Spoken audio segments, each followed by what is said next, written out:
All right, we're going to go ahead and get started here. I want to welcome you to Southwestern Seminary.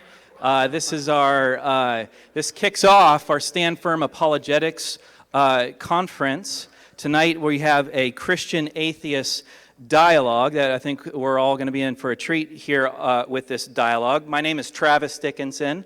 I'm the professor of philosophy and apologetics here at Southwestern. And just want to let you know that in case you're interested and you like tonight's dialogue and all, we do have our conference running tomorrow, and if you want to go ahead and get in on that, you can do that at the registration up there. Totally welcome for all, open to the public. Should be a very, very good time. John Mark Reynolds will also be speaking there, as well as Tim McGrew will be our keynote speakers for that. Now, I mentioned this as a dialogue. And I didn't say a formal debate, and that's on purpose. We wanted this to be a dialogue for a couple of reasons. One, we think that a dialogue is far more fruitful, right? There's sometimes, and I'm a big fan of debates, formal debates, but sometimes they're just not nearly as fruitful because both sides sort of have their prepared speeches and their talking points, and sometimes you don't really get to the dialogue till the Q&A at the very, very end. We've tried to structure this so there's going to be a lot of dialogue so that these guys are sort of having to talk to each other, right? Kind of a novel idea in some ways. So they'll be talking and dialoguing and conversing. The second reason we do that is to model for you guys what a civil dialogue looks like between two people who come from, I'm guessing, some different perspectives. I'm probably right. Yeah, okay, I think I'm right about that. From different perspectives on these issues. Maybe some agreement. Well, we'll see. We'll see how the night goes. Right now, this is a little manufactured. I mean, there's about 500 eyeballs on these guys as they discuss. So it won't be just what it's like in, say, a coffee shop or something like that. But as much as we can, we want to see that in order to model that for you guys. And we picked two guys that we think will do a really good job at that. The topic of tonight's dialogue, I have called it a debate many times, and I may slip back into that, but it's a dialogue. Okay, the topic of the dialogue is the nature of faith, right? And there's a lot of ways in which this is a more fundamental issue than a lot of issues that you see in the typical debate. Because if faith ends up being this radically irrational thing, then there's really no reason to do a debate, right? And offer reasons for your respective positions and so forth. So we need to figure out what this thing called faith is. There's two title questions that we have tonight. One, we're asking, is faith reasonable, right? And again, it's just the rationality of faith. We're also asking, is faith good, right? Is having faith a moral virtue, or is it necessarily a kind of moral or intellectual vice? Narrowed to religious faith, does the faith of the religious add morally to the world, or should it be eradicated as a kind of virus, as some have suggested? So that's the broad sort of big picture overview. These guys will weigh in on those specific issues. Let me go ahead and introduce our speakers for tonight. Right here is Dr. Michael Shermer. He's the publisher of Skeptic Magazine, a monthly. You changed these slightly. You do a monthly column. You're a columnist for Scientific America. He's professor at Chapman University. Dr. Shermer's latest book is The Moral Arc: How Science and Reason Led Humanity Toward Truth, Justice, and Freedom. He also wrote The Believing Brain: From Ghosts and Gods to Politics and Conspiracies, How We Construct Beliefs and Reinforce Them as Truths. Also, Why Darwin Matters, Evolution and the Case Against Intelligent Design. And he's the author of The Science of Good and Evil and of Why People Believe Weird Things. All right. He received his BA in Psychology from Pepperdine University, MA in Experimental Psychology from California State University, Fullerton, and his PhD in the History of Science from Claremont Graduate University. He's appeared on such shows as The Colbert Report, 2020, Dateline, Charlie Rose, Larry King Live, and so far, not Jerry Springer. John Mark Reynolds is the president of St. Constantine School in Houston, Texas, which is a K through undergrad classical education school. He is Senior Fellow of Humanities at the King's College in New York City.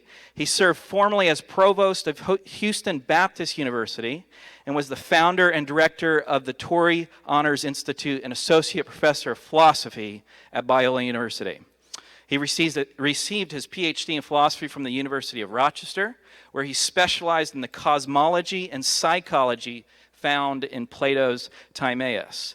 He is the author of When Athens Met Jerusalem, an introduction to classical and Christian thought. He is also the co-editor and contributor of Maker of Heaven and Earth, Three Views on the Creation-Evolution Debate. He's published several articles in the areas of philosophy and culture. Dr. Reynolds lectures frequently on ancient philosophy, philosophy of science, homeschooling, and cultural trends. Would you welcome our speakers for tonight, please?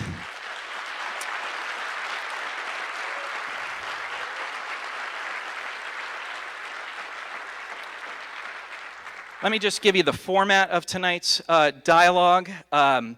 We'll begin with two opening speeches just to sort of get the issues on the table so that I'm sure there'll be plenty to discuss after that. Michael Shermer will go first for 15 minutes, and followed by John Mark Reynolds giving an opening speech for 15 minutes. Then they'll dialogue for a half an hour, where that time will be split. Each one will get to ask questions to the other, starting with John Mark Reynolds, followed by Michael Shermer. Then there'll be just brief closing statements, followed by a Q&A time. There's a mic here and a mic there. I'll give you a bit more instructions as we get closer to that, but I want to encourage you to begin formulating your question now. And I want to ask you to please not make a speech in the asking of a question. Just ask the question, try to keep it to about 45 seconds, and there won't be any follow-ups unless our speakers would like to have there be a follow-up. All right, and with that, I invite Michael Shermer to come up and give his opening remarks. Well, thank you. Hi, everybody. How are you tonight? You look great. Just curious who's out in the audience. If I can see a show of hands. How many of you believe in God? Holy... Well, look at the time. So I am going into the lion's den, as it were. That's all right. So the question on the table tonight is faith reasonable, is faith good? Well, it depends on what you mean by faith. Often these debates and dialogues turn on what we mean by certain words. We only have our language to communicate with each other and transfer our thoughts between our brains. If we're not clear about that, then we're talking past each other. If faith means belief based on reason and evidence, then sure, faith is reasonable and good. But then why call it faith? Why not just call it reliable knowledge or demonstrable truth or science? But I think what most people mean, or at least they think this is what they mean, by faith is a belief without evidence, or where the evidence is weak, the evidence is not quite there for you, but the hope for the belief to be true is strong, it's high. As in Hebrews 11:1, now faith is the substance of things hoped for, the evidence of things not seen. Now that's how I often thought of how most people receive the word or perceive the word faith to mean. But my friend and philosopher Peter Boghossian has convinced me that, in fact, most people treat faith as an actual method of knowing, an epistemology, a way of getting at the truth that they feel is reliable, or else why would they do it? The problem is, as Pete says, faith is when one assigns a higher confidence value to a belief than is warranted by the evidence. So this is the principle of proportionality. You should, that David Hume first articulated, you should proportion your belief to the amount of evidence for it. That is, you should assign the amount of confidence to a particular belief according to how much evidence there is for it. And so I think this is what we're talking about when we're talking about faith. The evidence isn't really quite there, but you're going to believe anyway. Because if that wasn't what it means, then we're talking about something else. We're talking about science or philosophy or something like that. So the question is it ever reasonable to extend your confidence in a belief beyond the warrant of the evidence. Well, what do we mean by reasonable? Well, 2 points. The application of this principle, proportionality, you should match your confidence in the belief that you hold to the evidence that is there for it. And 2, you should be willing to change your mind if the evidence changes. So, for example, when I was a Christian, I was an evangelical born-again Christian. I went to Pepperdine University in Malibu, and I, at the time, believed that the creationist model was the one I was supposed to hold, so I was skeptical of evolution. When I went to graduate school, I took a course in it just to see what all this nonsense was about, and I realized, oh my God, although I didn't actually say that at this point, this stuff is true. I mean, there's a huge amount of evidence for the theory of evolution, which I didn't even know. So I changed my mind about that. Throughout the 1980s and 1990s and up to about 2005 or so, I was a global warming skeptic. I thought these doomsayers have been saying this end of the world stuff for decades. I don't believe it.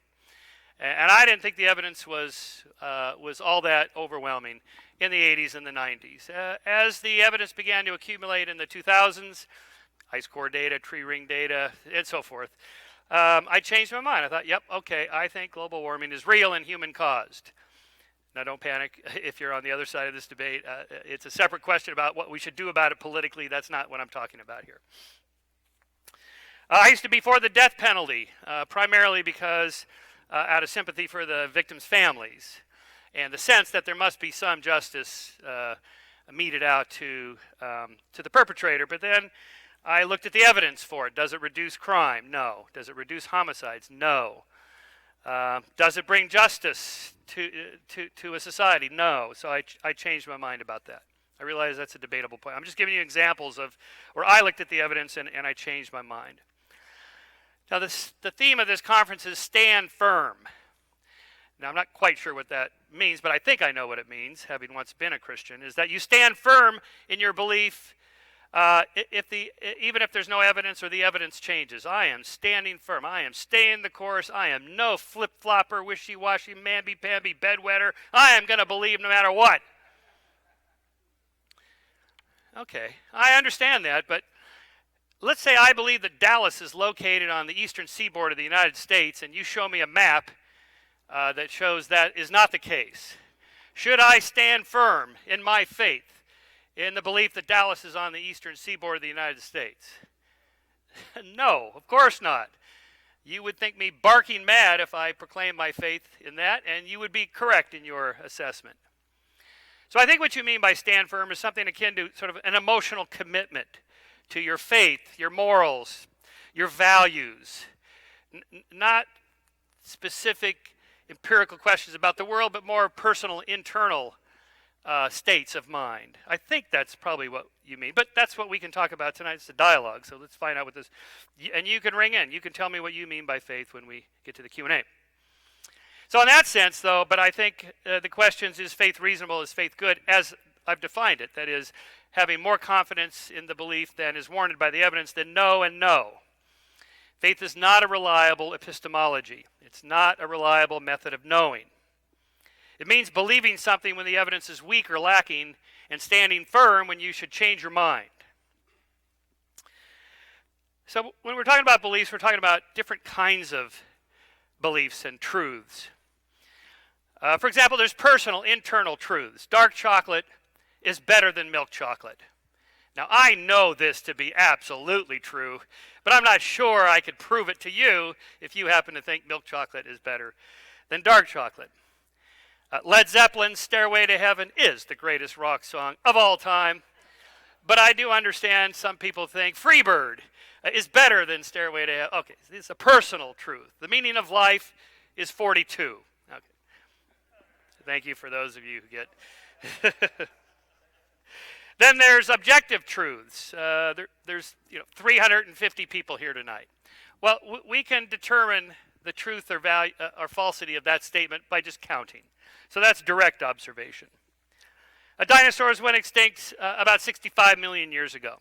This is true by verification and replication of radiometric dating techniques for volcanic eruptions above and below the dinosaur fossils. So these volcanoes erupt.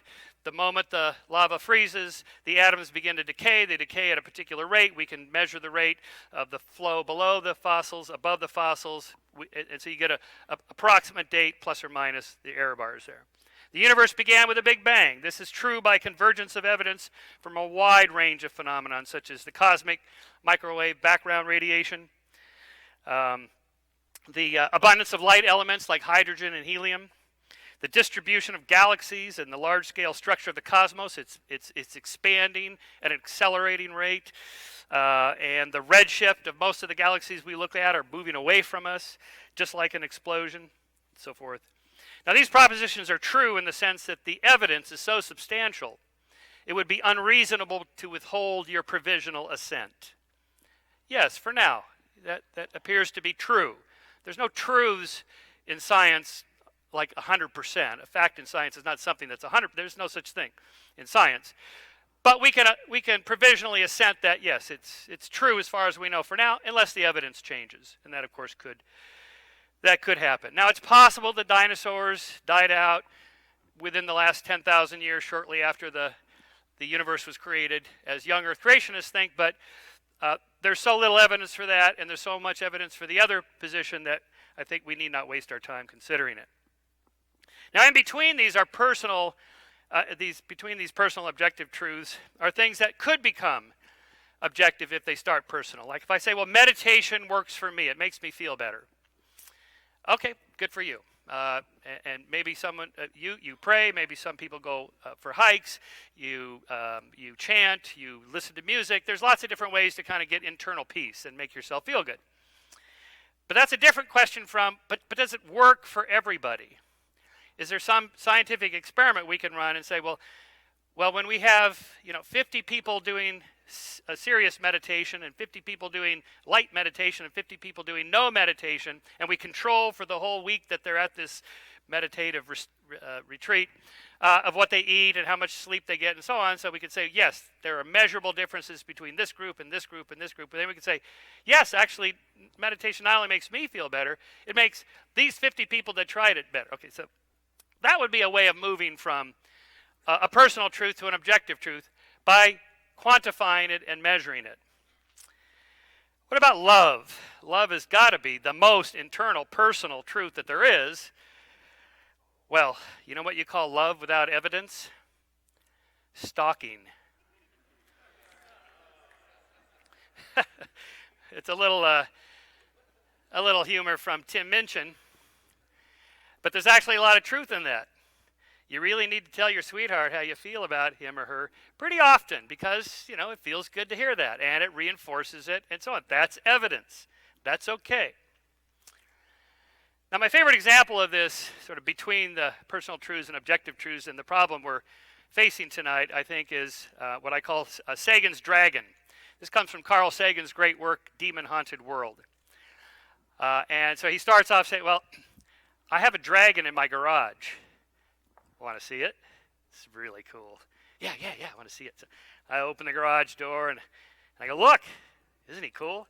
And you look in and there's a couple of bicycles, empty paint cans, a ladder, and no dragon. I don't see a dragon. Oh, sorry, it's an invisible dragon. Oh, an invisible dragon. Okay. Well, I brought some powder. We could put some flour on the ground, and then we'll get his footprints. Well, you see, this dragon floats above the ground. It's a levitating dragon. It floats a couple inches above the ground. I got some can of spray paint, so we'll spray the area where you tell me he is, and then then we'll see the evidence for this dragon. Well, see, this is an incorporeal dragon. So there's not an actual physical body for the paint to stick to. I see. Well, I have these heat detectors. I have one of these little devices that the ghost hunters use. You're looking for heat. Well, see, this is a cold-blooded dragon. It doesn't actually give off any heat. What about the flames, the famous dragon flames? Because my device will pick that. No, it spits cold fire. Cold fire. What's the difference between an invisible, floating, incorporeal, cold, unmeasurable, indetectable dragon and no dragon at all. Nothing. Now you may say, oh, but I prayed to the dragon and my migraine went away a couple hours later. Okay, that's interesting. Could we run the experiment with 50 people with migraine headaches, 50 people with regular headaches, 50 people with no headaches? Everybody prays to the dragon. We see if there's a measurable difference. Can you control for the fact that headaches do tend to go away after a few hours and so on? Well, but I feel the love of the dragon. I feel him in my heart. When I go throughout my day, I can feel the dragon's presence. You know, I got a parking spot that I didn't think I'd get. I got the tickets to the concert. I prayed to the dragon, and my Aunt Mary's cancer went away. I mean, all these wonderful things happen, and I feel the presence of the dragon. Okay, that's faith, and that's not a reliable knowledge claim. You cannot hang on to that and convince me that it's true. You may personally believe it, like dark chocolate. That's fine, but to convince me, you have to do something more than that. There has to be some measurable, empirical test, some experiment we can run. So religious truths, in my final 2 minutes here. So what do we make of religious truth? I just lump them in with other knowledge claims. If they're personal for you, you go, look, hey, this is what I believe. I can't prove it. My friend Martin Gardner, the great science writer and columnist for Scientific American before me, he was a fideist. He believed in God. He said, I have looked at all the arguments very carefully. I think the atheists have slightly better arguments than the theists, only slightly, but it makes me feel good to believe. You can't really disprove it otherwise, so I believe in God. He did, and he said he prayed. But he never made any knowledge claims. You know, Shermer, don't try to talk me. I know all the arguments. I've heard them all. I've written about them. I can't prove it. It's just what I personally believe. Okay, and that's fine, Martin. Okay, end of conversation. But of course, not the end of the conversation for most believers. They want other people to believe it. Or if they're asked, why do you believe? They rarely say, like Martin, I have no good reasons. I just believe because it makes me feel good. So that's why we have to address these knowledge, particularly religious knowledge claims, like biblical claims. The Exodus is true. There's no archaeological evidence at all, no extra biblical evidence for the Exodus. Why would you believe it other than it's in the book? That's faith. Mormons believe Native Americans descended from a lost tribe of Israelites that came to America in 600 BC by boat. Well, we now have DNA evidence to show that that's not true. They came from Asian populations that migrated by foot 13,000 years ago over the Bering Land Strait. If you believe that anyway, that's faith. And so I claim that that is not a reliable method of knowledge, and therefore faith is not reasonable and it's not good. Thank you.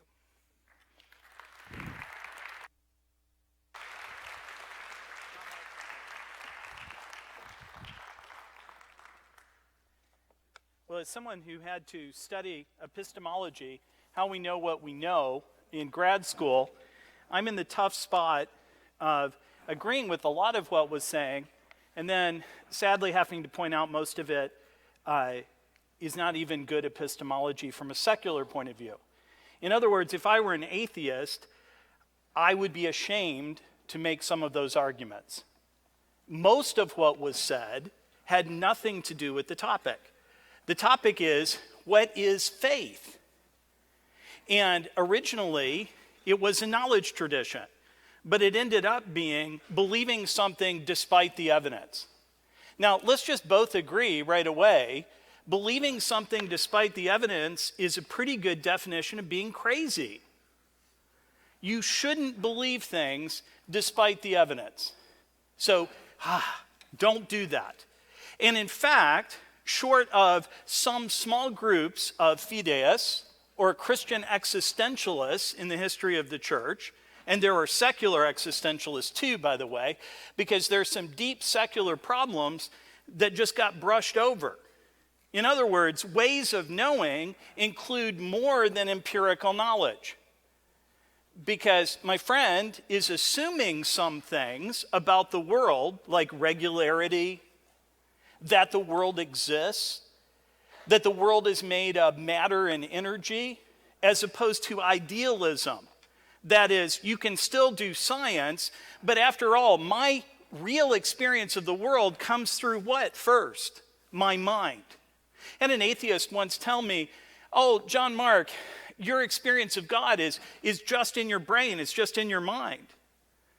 And my question to him was, what experience do I have that's not just in my mind, fundamentally?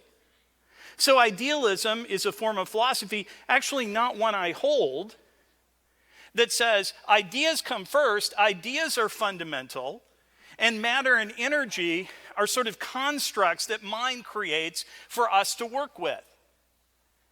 I don't think that's true, as a matter of fact. I agree with Professor Shermer about that. But notice he's skipping over that, and there won't be any empirical evidence that you can weigh like this that will show whether materialism, things are fundamentally matter and energy, or idealism, things are fundamentally ideas, would be true, or dualism, that they're a little bit of both and irreducible to each other.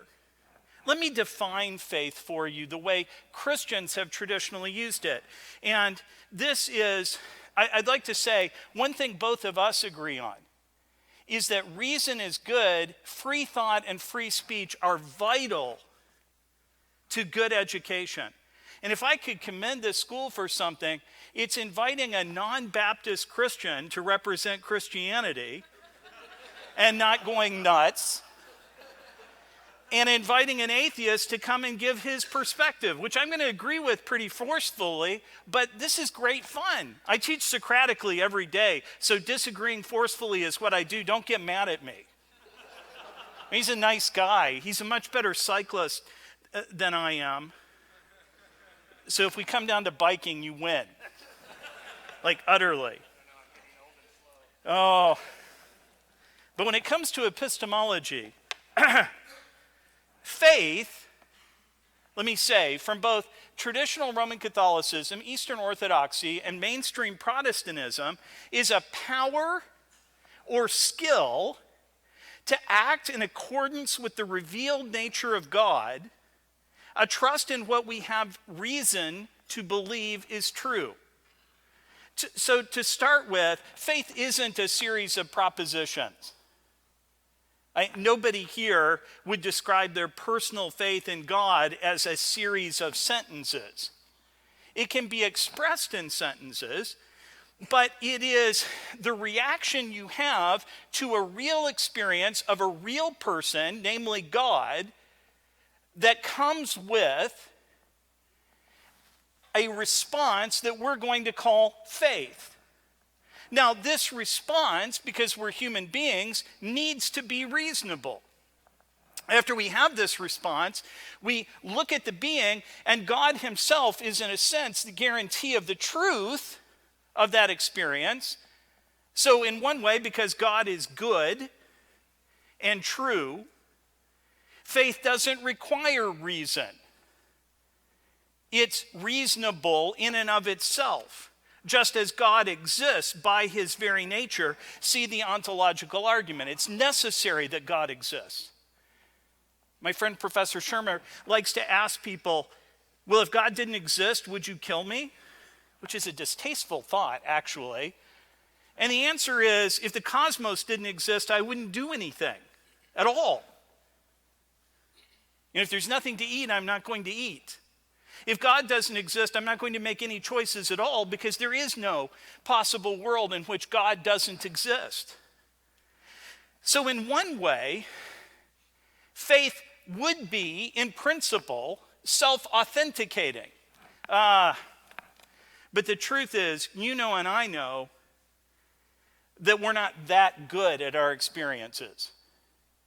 We misunderstand what it is we've experienced all the time. We misinterpret it. Why are there multiple religions? Because we have this experience of the ineffable, the divine, the sort of thing that ideas are, the reason math works, the reason music is is beautiful. The reason A.N. Wilson, who for a little while in his life was converted into the kind of pop atheism, not the kind of atheism I learned in grad school, but the sort of pop atheism that assumes science can explain everything. A.N. Wilson eventually returned to traditional Christian belief because there were too many things that aren't explained by empiricism, by empirical data at all. Mathematical objects that exist but can't be measured empirically. Consciousness. Now, I have great respect for Professor Daniel Dennett, and he is at least consistent enough in his materialism to just decide to get rid of consciousness altogether. You don't exist as a you, the Cartesian theater of the mind, he calls it. But remember, we got into materialism in the first place to get rid of some problems that dualism produced.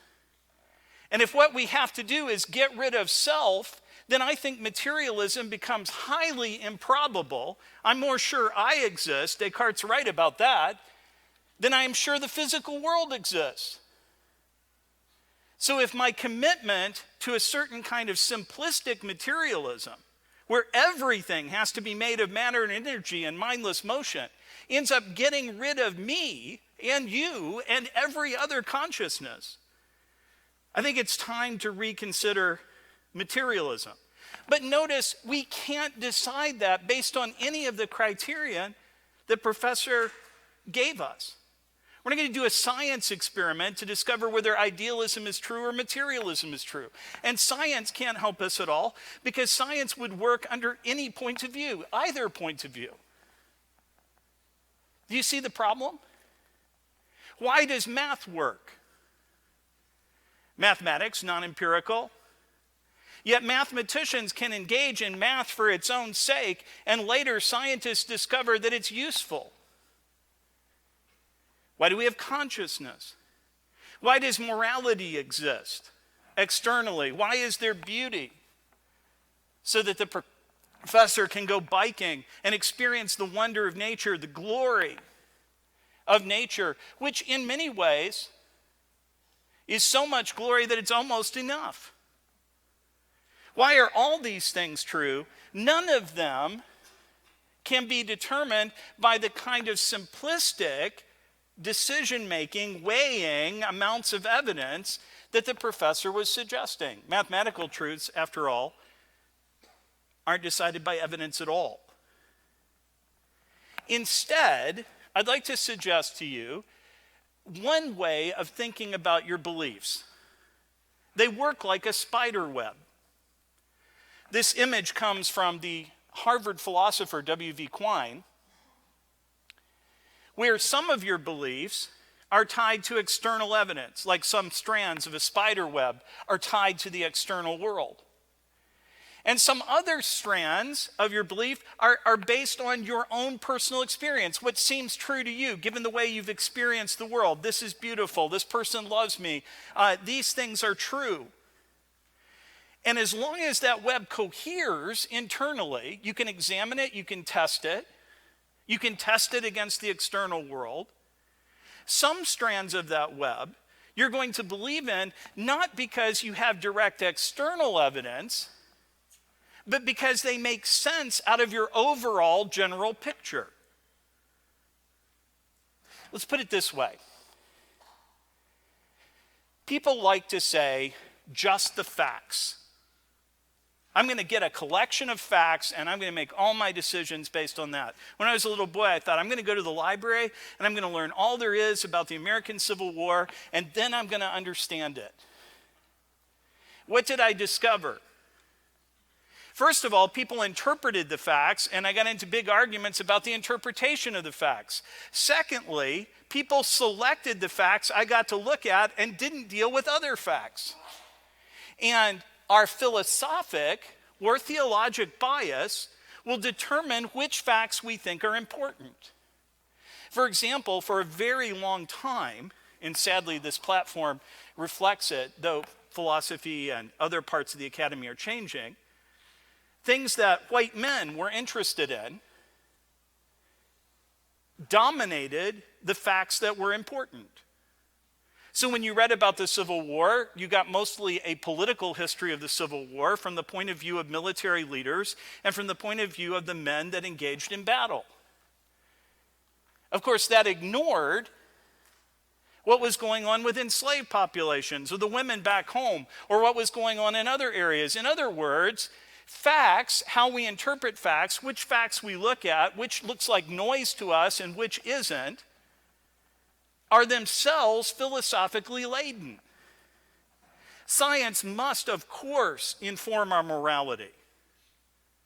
Science must, of course, it's very successful, inform the way we look at the world. But we also have to remember it's a two-way street. The way we look at the world constrains the scientific questions we ask. And what we find, philosophy, in other words, is unavoidable. And picking amongst philosophies isn't going to be as easy as deciding which one is the most scientific or which one has our little evidence stack on either side. You're going to end up with some beliefs, for example, about the nature of God, based on an experience that is rational. But God in three persons, as Aquinas would say if he's here, can be defended as rational, but it isn't the product of human reason alone. It comes through divine revelation. Now, how do we know it's divine revelation? How do we pick amongst all the religions in the world? Well, reason helps us do that. But so does art and culture and all the many human things. For example, if a religious perspective, see the Shakers, ended up telling nobody to have any children, it might be true, but it wasn't very productive. And I have to say, not a lot of fun either. Shakerism, it didn't pan out in the real world. But notice, the Shakers and I would agree with a lot of metaphysical assumptions. What am I saying?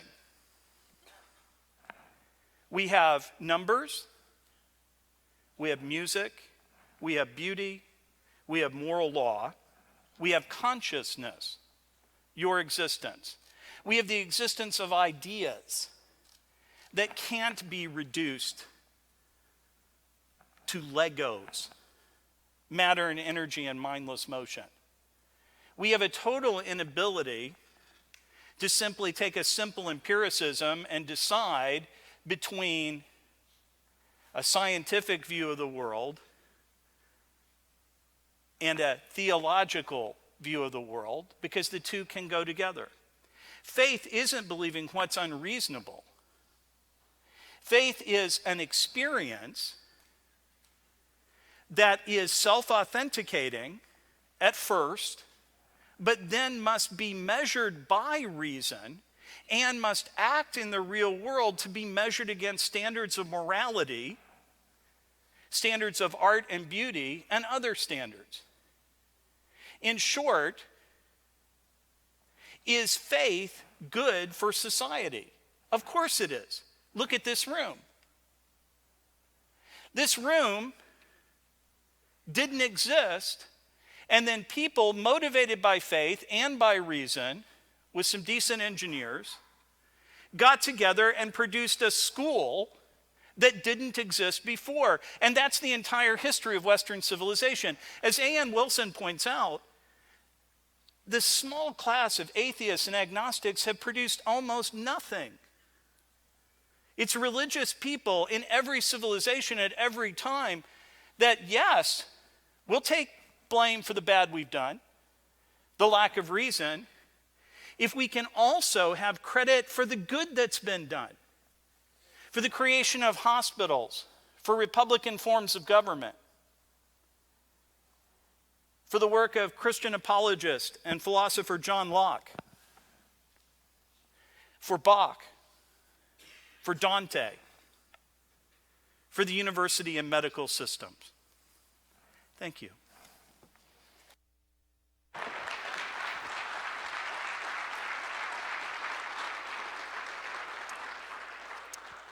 All right, thank you very much. I think we're in for a terrific dialogue here.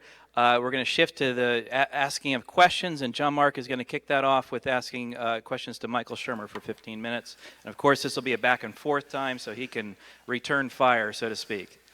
So I got to have a lot of fun because I got to read the complete Shermer in preparing for this. I had a good time. You wish I could write as well as you do. You're a very clear communicator. You're the one. Okay, all right. Yeah, exactly. I saw my Amazon rank Right, up one. Your mom So- says hi. Yeah, Well, that's pretty good. That means you're channeling from the other side. I'm telling you. I have many gifts. That's not one of them. My problem is your view of history in books like The Moral Arc. It seems to me undergird a lot of what you have to say. So I think your best book, at least in my opinion, is How We Believe, Science and Skepticism. I think it's important. I think all your main ideas are there. I appreciate it. It's clearly expressed. I have some problems with the philosophy. I've tried to express those. I think the epistemology is not great. But what really worries me, given your professional training, is the history. For example, you start with, given the uncertainty, you're not a big fan of the Middle Ages. Let's put it this way, right? Is that safe to say? No, I don't think that's safe to say. I mean, it depends what we're talking about. Okay, well, I mean, here's what I'm talking about. Given the uncertainty and tenuousness of life in the Middle Ages, such superstition should come as no surprise. This is, I think I've never seen a debate with you where witch burning doesn't come up in one form or another. In 1662 It's a in striking England, image. yeah, in 1662 in England, for example, 60 out of every 100 children never saw, and you go on from there. And then in 1563 to 1665, you start talking, and then you discuss witch burning. All your examples are from the 17th century. Yeah. The 17th century wasn't in the Middle Ages. And the great witch burning panics that you write about aren't medieval at all. In fact, they're a product of a much later time after the destruction of the medieval synthesis, C.C.S. Lewis's book, The Discarded Image. I don't understand why you would make a really important point. We've made progress from the Middle Ages in the following ways. And then, as far as I can tell, all your citations about that particular topic are from the 17th century. Okay, I don't even remember what I wrote. That was so long ago. But so let me just clarify what I actually think. So the examples I use of the witch burning, which I bring up a lot, because I call this the witch theory of causality. That if you believe plagues, disease, accidents, storms, and so forth are caused by women cavorting with demons in the middle of the night, then you're either insane or you lived 500 years ago when everybody believed this. Okay, so that's sort of my little one-line throw-off. What happened? How come we don't believe in witches anymore? Because we now have science that explains why plagues happen, why disasters happen, why droughts and famines happen, and so on. We have empirical evidence that displace the witch theory of causality. So that I don't put that at the feet of religion per se.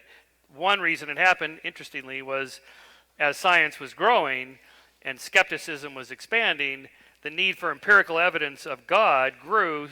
And if you could prove the existence of witches, that means demons exist. If demons exist, the devil exists. If the devil exists, then God exists. So that's that kind of chain of reasoning. So that's the historical part. But my larger point is that that's kind of a fate thing. I just sort of intuitively feel like the cause of the disaster is demons.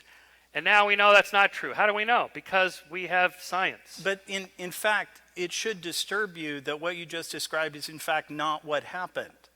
That's not what occurred. That the big witch crazes took place during what you would call the Enlightenment, not when religion was in stable shape. And then in fact, in many cases, if not most, witch burning was stopped by better theology, not by some kind of view of science or the Enlightenment. First of all, it took place during the Enlightenment. Second of all, most of the witch burnings weren't stopped by this kind of, as science went up, religious superstition went down. What happened is that people who, in principle, accepted the fact that demons might exist, that the devil might exist, and that they might do something, applied the principle of regularity and of evidence out of Christian theology, and time again, bishops and popes ended witch burning. So the simplistic notion that there was this kind of Christian idea of what caused plagues, and that was falsified by the evidence, so people got rid of that, is simply historically false. It's a naive view of history. I would have to disagree with you on that point. Okay, can you cite one scholar in the area? The Duke of Brunswick was growing concerned about the action of the Inquisition in his district. So he called 2 Jesuits in to investigate how the torture was going. Are they getting accurate information? You know, when they name names, are those also witches? You know, and so forth. And the Jesuits came back and said, yes, sir, they're only convicting the truly guilty. They are not nabbing anyone who's innocent. And he said, oh, really? Come with me. So they go down to the dungeon, and they have a woman on the rack. And he says to her, now, woman, you are a confessed witch. I have before me 2 men who I suspect of being warlocks. What say you? Another turn of the rack, executioner. No. I have seen both of them cavorting with the devil on the Sabbath. And they turn into frogs, and they have sex with lots of women, and their children are various animals, and so on. And he turned to the Jesuits and said, still think they're doing a good job, that torture works? One of those was a guy named Spee, who went on to write an important book called the Criminalis, in which he laid out the foundations for Enlightenment rational justice. Now, he was a Christian. He still believed in witches. He said, I'm not denying witches exist. Everybody knows witches exist. I'm just saying that torturing them doesn't work. Okay? Right. That started the long road toward improving criminal justice. That's my point of that. Now, to me, that's an example of the use of reason and empiricism, an actual kind of controlled experiment. Let's go down and see what happens.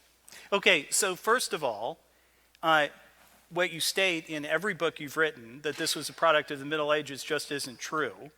Second of all, it was not the case that a kind of, all right, science shows there aren't witches and things like that, so we need to clean up our act. It was, in fact, better theology driven, as Thomas Aquinas would have had it, by a belief in reason, a faith seeking understanding that caused the very foundations of international law that we use today to come out of the Middle Ages. Now, what people are going to say is something like this. If we go backwards in time to when my grandparents were alive, I don't want to live like they lived in the 1930s. But because they lived like they lived in the 1930s, because they did some good things, because they made some right choices, I don't have to live that way. In the same way, in the moral development of Christendom, Christians made huge errors. We also produced most of the great art, most of the great culture, Oxford and Cambridge, Dante, the statues and paintings one goes to look at. We also began what's known as the Renaissance because Christians by themselves in the Eastern Roman Empire saved Greco-Roman civilization from being destroyed. John, what has this got to do with faith? Is this your definition of faith, that it's the production of artwork and criminal justice system? No, faith is a confrontation with God that produces inside of a person a desire to show, understand the world correctly.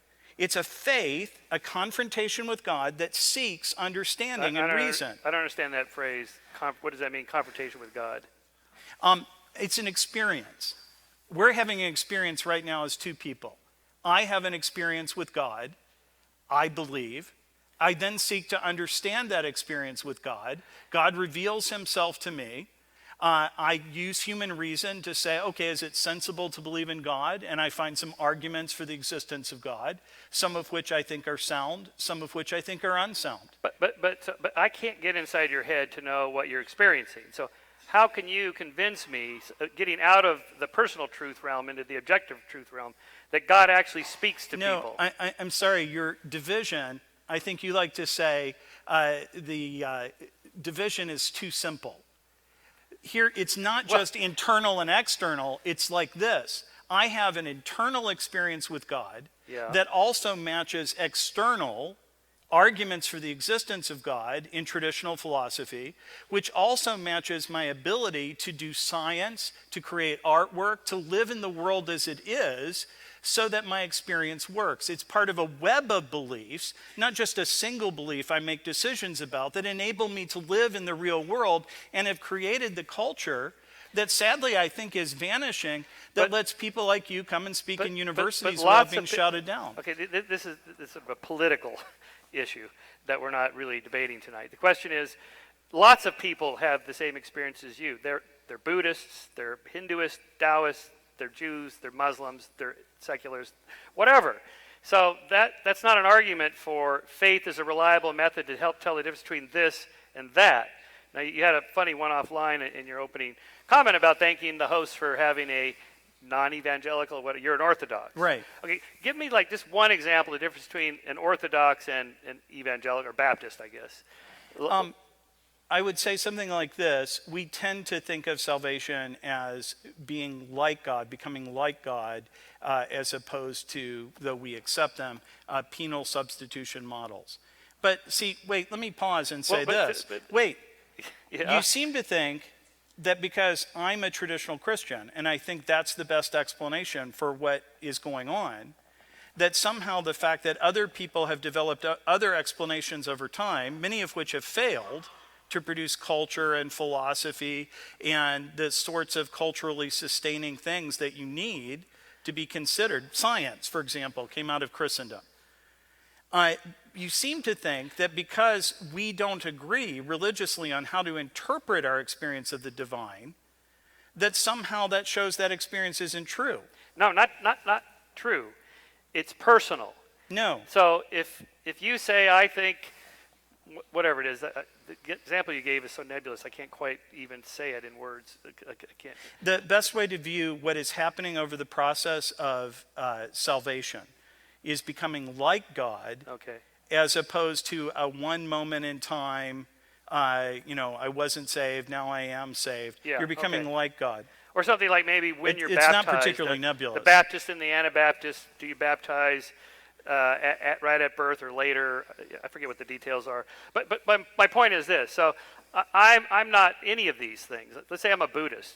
Right. And I hear, you say, well, the baptism should happen at birth, right after birth. You say, no, it should happen at age 7 or what, age of reason, like Catholics say, whatever it is. Which one is right? Now, if you say, look, neither one of them is right in a scientific sense, they're just, this is my personal belief. Okay, that's fine. But that's like the chocolate, dark chocolate versus milk chocolate. Fine. No, because but don't pretend it's real in some external sense. Only if you think the only things that are real are things that can be measured by science, which is just ludicrous. Well, not just measured by science. I'm trying to get at, because reason is also part of the whole system. Right. So how can I tell the difference between you and you? Okay, here's one way. Beyond just you're different because you like chocolate and you like vanilla. In the web of belief, one thing that we talked about was it has to match up to the external world. So if your religious beliefs, the way you interpret your experience of the divine, doesn't work in the real world, you make false claims. Zeus is on top of Mount Olympus physically. We go to the top of Mount Olympus, he isn't there. Then that's great. You should change your mind. The other thing that's true is we can have philosophical discussions. And we can actually make progress. Let me give you an example. You're not a big fan of divine command theory.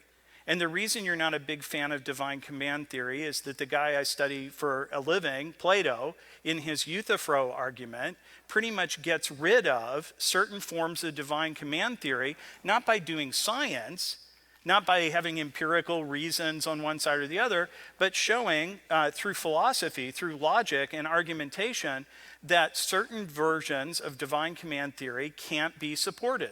Now, here's good news. Once that argument was made, people poke away at it and see if they can find problems with it. That idea or that version of that idea died. So in the same way, we have a seminary here.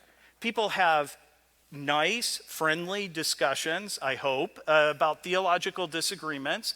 They make arguments based on evidence, based on reason about what they think is true. And over time, what we've seen is lots and lots of religions disappear. They turn out not to be viable. When they're confronted both with the scientific revolution created by Christendom. Why did they disappear? Yes. Well, I think we're just sort of having a feel free to keep sorting going it out with like it. this. Yeah.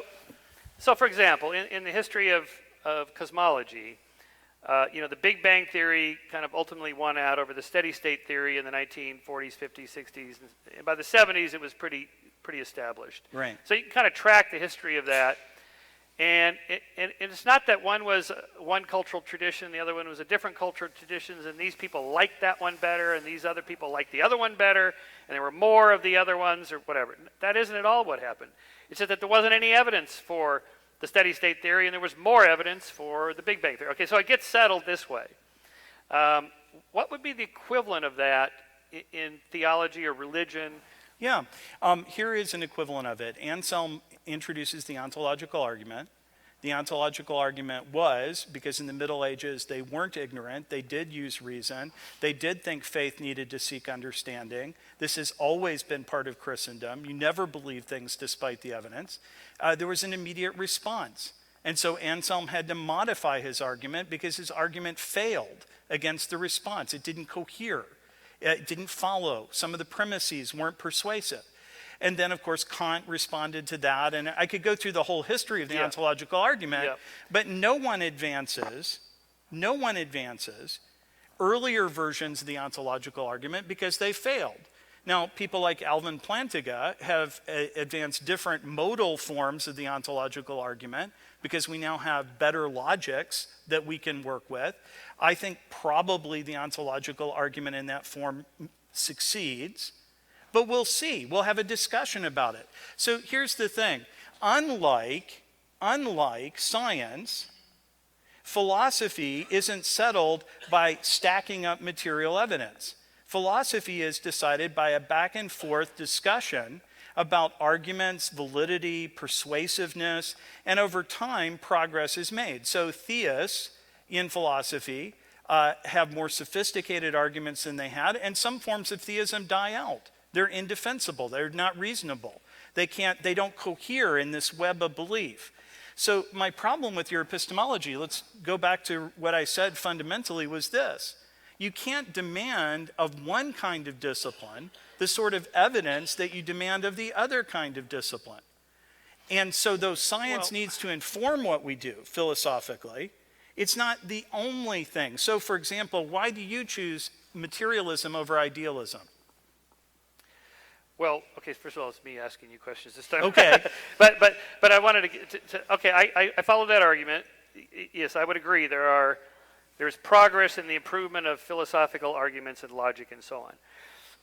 Dan Dennett's a good friend of mine, and I don't do philosophy at all, so I kind of depend on his writings and others to see what's going on in philosophy now that's improved over the. Okay, I see it.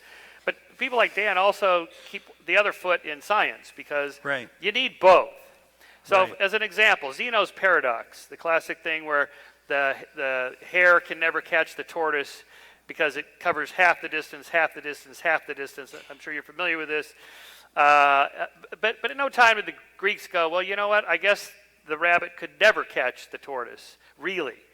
Like if we went out and put a real tortoise out there and 100 meters back we got the hare, go. And they stand there and he never catches it. They know that's not going to happen. The hare's going to catch the tortoise and pass him. So clearly there's something wrong with the logic behind the sort of mathematical sequence or the words you use to describe the paradox, which ultimately got resolved a few decades ago, I guess it was, having to do something with the finiteness of infinite series or something. I don't do mathematics, so, but at no point did anybody actually think this was true in the real world. So you need both. So you got a rational argument. Okay, I'm following you. Yeah, but let's go actually run the race and see what happens. So as a Christian, I of course agree with you because Christians believe science counts. We created it after all. It was a product of the Christian West.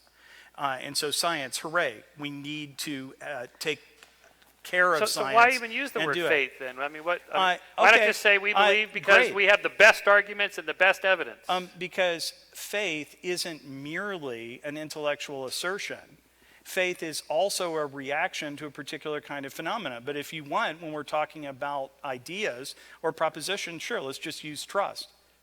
Let's use what I believe based on best evidence and coherence on a worldview, not just by evidence of one sort, but evidence of every sort. Sure, if you want to get rid of faith, we'll call it trust. Okay, but so, like, I have trust in science. I have confidence in science. Right, But I not, do too. Not just for the hell of it or because I was raised that way, whatever. It's because I can see that it works. So if we had a proposition on the table that, say, Jesus was crucified, okay, I could see how a historian could say, make a series of arguments. Someone named Jesus probably did exist. And the Romans used to crucify people right and left for anything. This is just one of their favorite things to do. So the chances are pretty good that someone named Jesus was probably crucified. But I see that in a separate category of truth claims than Jesus died for our sins. I agree with that. So how would you know the second one is as true as the, or would you Yeah. not say, or would you say that one is faith and the other one is knowledge? No, in fact, it's just a good dose of Thomist philosophy, right? Some things we know by reason, unaided human reason. There are things we can come to, like historical truths. I think almost surely Jesus existed. Almost surely Jesus was crucified under Pontius Pilate.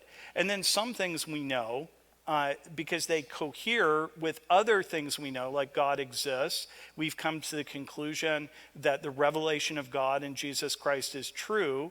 And in one sense, by the time we're done with our giant web of belief, like any worldview, it all coheres. It's circular in the sense that it doesn't contradict itself. But I could be wrong. I mean, I really could be wrong. That's why I teach Socratically. I have a dialogue with you, and maybe I'll come to the conclusion God doesn't exist, and we should only understand mind as brain states or things like that. I doubt it, but that's the joy of dialogue, right? That's the joy of Socratic dialogue. So I think the naivete is to think, well, let's pile up a bunch of evidence over here, and we're just going to decide this issue. I really would like to know why, based on science, you prefer materialism over idealism. Oh, okay. Well, I'm not sure. I'm not sure that's in the same category as I like dark chocolate versus milk chocolate. They're on the same. I see them as two different things, to be honest. And I see that philosophers have great debates about idealism, and some agree with it. Some say they're not idealists, and so on. As an outsider, I'm not a philosopher. To me, it tells me. It's like the free will determinism arguments. It's like, okay, there's something deeper going on here that it will never be resolved. Like, where is Dallas located? How far away is the moon? It's not. They'll never be resolved like that because there's certain limitations to the words that we use to talk about them, our own cognition of it. I can't possibly know what your conception of love is versus mine because they're internal states. And so on. We can see the reactions to our spouses or whatever when we, give them evidence. But that's separate from the internal feeling. So, like I'm currently in a big debate with my friend Deepak Chopra. He's kind of an idealist in the sense that he thinks consciousness is the ground of all being. Right. God is consciousness, and so everything is consciousness. And I'm having a hard time with him, and same with you, with the idealism, materialism question. How can we resolve it? I'm not sure it's resolvable. Yeah. It may be where you start. You start with this beginning position, and then you build from there, and they're different. That means we're in total agreement. And what I'm saying is your beginning position should be reflective and not just assumed. You're right. Settling the materialism-idealism debate isn't something we're going to do here tonight. And we're not going to do it by science because science has nothing to say about it. On the other hand, over time, as we talk, philosophers reflect on what's true, what's not true. Here's a suggestion. If materialism ends up removing human consciousness, if I cease to exist, then a lot of the advantages that in the 17th century, let's remember that science itself, materialism started out postulating all sorts of things about the world that turned out not to be true. And then it adjusted itself during the 19th century because of some changes in physics. Then it adjusted itself again in the 21st century. By the time we're done, almost none of the assumptions of materialism have turned out to be true. Maybe it's time to question materialism. Because I think that I'm more sure that you exist and that I exist and we're carrying on this conversation than just about anything else. I have to start with my own experience. And as long as I can preserve science, as long as I don't go crazy and start having unreasonable statements about science, I'm asking you to reflect philosophically on what you're taking for granted instead of taking it for granted. Don't be anti-intellectual. You mean on the question of is materialism the fundamental basis of the universe, the world, whatever? Yeah, that's right. Well, you got to start somewhere, okay? And so in science, you just start at some level and you start running the experiments, okay? If you want to pull back and go, yes, I mean, so this is where I end up with Deepak. It's like, yes, okay, so the whole universe is conscious, but, and then as our friend Leonard Malad now says, shut up and calculate. In other words, we can talk about, which is actually a Feynman quip. You can talk about these things, which is very interesting, important, deep, and so on. But then at some point you got to go out and just, interact with the world and run experiments or whatever. So I kind of see these as two different things. But so the question is, to what extent do you base your life, that is, actual decisions you make about how you're going to interact with other people or what you're going to do in your life or whatever, based on faith versus, again, depending on how you mean that word, or reliable knowledge because I think there's good evidence and arguments for it. And so that's my concern. So let's just use that, since you have said that, that's good enough for me. Let's use that as the definition of faith. Can you repeat that again? It's more or less what I said earlier. Right, that it's not just belief when there's no evidence, but that there has to be reasonable evidence and good arguments for it. And if then I wouldn't call that faith. Great, then let's not call it faith. Let's not get hung up over words. The worst thing of all is to get into like definitional games and, that's not faith. I run into atheists all the time who want to say, well, what you're describing isn't faith at all. Here's what I think faith is. Well, at least let us Christians decide what we think faith is. So that's fine. That's fine. So I'll starting with this agreed upon definition. So now when we shift to a third Jesus-related religious truth proposition. So there was, Jesus was crucified. He died for our sin. Okay, Jesus was resurrected. Now, see, this is to me a little bit between the two of those. Yes, I agree. Because the evidence for it is nothing like, say, the eruption of Mount Vesuvius destroyed Pompeii, and so that's around the same time, that same era. So we have a lot of evidence for this. We have almost no evidence for the resurrection. With the principle of proportionality, extraordinary evidence require extraordinary claims. 100 billion people have lived and died. Not one of them has come back from the dead. The claim that one of them did come back from the dead would be pretty extraordinary. So in your opinion, does the evidence and arguments match the extraordinary proportionally? So one thing we should notice is we're no longer talking about definitions of faith and reason, because in fact we do agree that faith can be reasonable. And that in fact, you can't just know the world through science, that there is a perfectly traditional Christian way of understanding faith and our experience with God using the ideas of Quine, where ideas cohere together, where facts about the natural world and our philosophy inform each other back and forth to produce moral claims and claims about God and the world. So we actually agree. So I assume, before I get to Jesus and the resurrection, which is an entirely different topic and an entirely different debate, I could believe everything I just said, be a theist, believe in God, believe that faith is sensible, the way we just said, and not be a Christian at all, right?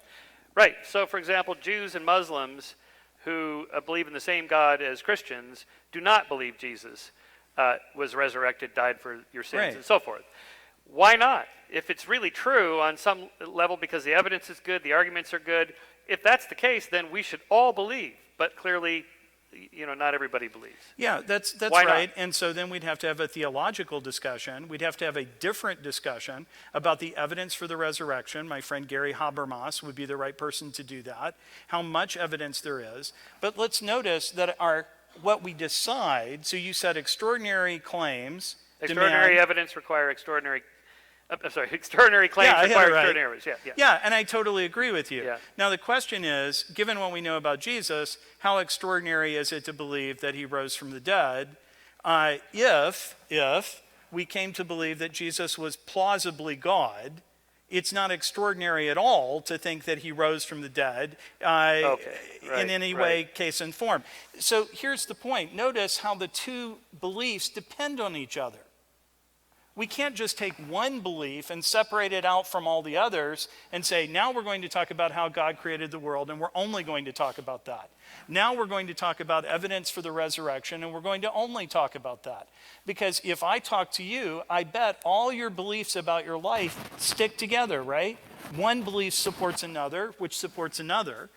I have a very weak belief about the historical nature of the Exodus, given the current archaeological evidence. I do believe the Exodus was historical, not by faith, like against reason, but because it coheres with certain other things I believe about the text, which are supported by evidence and arguments and reason. So it seems to me that what a sort of naive skepticism wants to do is always tease apart our ideas as if we could measure each idea separate from each other, and that each idea has to produce one kind of evidence, namely empirical evidence, when that's not the way anybody's thinking works at all. Yeah, okay, I'm following the coherence argument. If it's true Jesus was 3 in 1 and so forth, man and God, and when he was resurrected, he's not just like you and me, which would be extraordinary if we died and came back. He was something else. Okay, so then you have the problem of identity, and A is A and all that, so clearly A is not A in that case. But why could you not convince, say, a rabbi or an imam who has this equal sophisticated philosophical training and so forth as Gary Habermas or whoever our expert, and they're going to go, no, I don't believe it, because they're not going to start off with that position that Jesus was actually God. So first of all, if we were talking about this, different topic, but notice how we can talk about it. We'd have to clarify the two natures of Christ and how they work and how they're coherent and how it's not incoherent to talk about Jesus rising from the dead. If I couldn't make it coherent, if I couldn't talk about the two natures of Christ in a rational way, then I shouldn't believe in them. If I couldn't develop identity over time between the Jesus who went into the tomb, giving arguments, and the Jesus who came out, I shouldn't believe in it. Now your question is, given another sophisticated religious point of view, why can't I convince a rabbi or an imam of the truth of it? Let me start by saying a remarkable truth about religion, and that is religions are simplifying all over the world. They're not becoming more complex. In other words, monotheism, for example, is essentially driving out in many parts of the world polytheism of a kind. Hinduism of a kind is interesting and intellectually worth looking at. Buddhism of a kind is intellectually interesting and worth looking at. And then we have the world's great monotheistic traditions. In other words, in the competitions of religions to match up to the external world, to make science possible, Christianity has a big advantage there because with some help from our Jewish friends and Islam, we produce science, yes, and some skeptics too, but overwhelmingly a Christian civilization, so we've never had to make our peace with science. There's never been a war between science and religion in mainstream Christianity. So, yeah, we'll get down to the imam, probably a Buddhist, a Hindu, and we'll have the most plausible interpretations of our religious experience. And then peacefully, using reason, we will begin a discussion that I can't wait to begin, and pretending that it's not a meaningful discussion because somehow science has settled the whole thing, when science doesn't even deal with first principles. Well, I guess is what I'm putting getting, it off. I guess just to finish the point, is just what I'm getting at is that it can't be resolved because they have a different first position starting point than you do, and you have a different one than theirs. It's like Deepak and I will never resolve it because he's starting with consciousness as the ground of all being, and I'm not. And so then at some point maybe you just go, well, then there's a certain element of personal truth to it that is not part of the objective. I could accept that. I mean, if we came down, if atheists online would be like the atheists I studied with in grad school, who said, look, philosophy is hard, science is hard, we all have to investigate. Religious believers are rational when they play by the rules, and they play by the rules of science, and Christian faith, as we've understood it, is reasonable. We wouldn't be having this dialogue in particular because I'd have no interest in particularly bothering you. I mean, have at it.